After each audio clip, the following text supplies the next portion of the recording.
সুপ্রিয় বাসিত প্রেমী ভাই বোন বন্ধু সকল, আজকে আপনাদেরকে একটি গুরুত্বপূর্ণ বিষয় শেয়ার করব। আমরা যারা বাসিত গেম প্লে করে থাকি তাদের মধ্যে অনেক পুরাতন সিনিয়র দক্ষ প্লেয়াররাও এই ভুলটা করে থাকে। কি ভুলটা করে থাকি সেটাই দেখানোর চেষ্টা করতেছি। আপনারা স্ক্রিনে দেখতে পাচ্ছেন, আমি চাঁদনী ট্রাভেলসের একটি গাড়িকে ওভারটেক করে বাম লেনে যেতে চেয়েছিলাম, কিন্তু ভাগ্যের নির্মম পরিহাস এবং ড্রাইভিং স্কিলের অদক্ষতার কারণে দুটি গাড়ি দুর্ঘটনার কবলে পড়ল। এখানে ভুলটা কি? ভুলটা হচ্ছে আমরা অনেকেই করে থাকি, একটা গাড়িকে ওভারটেক করার পরে পরিপূর্ণভাবে ওভারটেক হওয়ার আগেই একটা বাউলি মেরে ভাব নেই। তখন যাকে আপনি ওভারটেক করে ভাব নেয়ার জন্য বাউলি দিয়েছেন সেই গাড়ি কিন্তু অ্যাক্সিডেন্টের কবলে পড়ে। তবে আমি কিন্তু চাঁদনী ট্রাভেলসকে ওভারটেক করার পরে ভাব নিতেও যাইনি, বাউলি দিতেও যাইনি।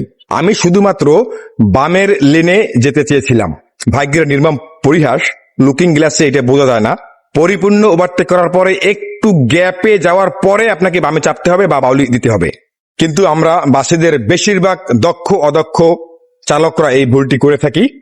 কোনো গাড়িকে ওভারটেক করার পরে আমরা একটু ভাব নেই, বামে চাপি, কিন্তু আসলে পরিপূর্ণ ওভারটেকটা হয় না, বিধায় যাকে ওভারটেক করতেছেন তার গাড়িতে ধাক্কা লাগে। আশা করি বুঝাতে পেরেছি আপনাদেরকে।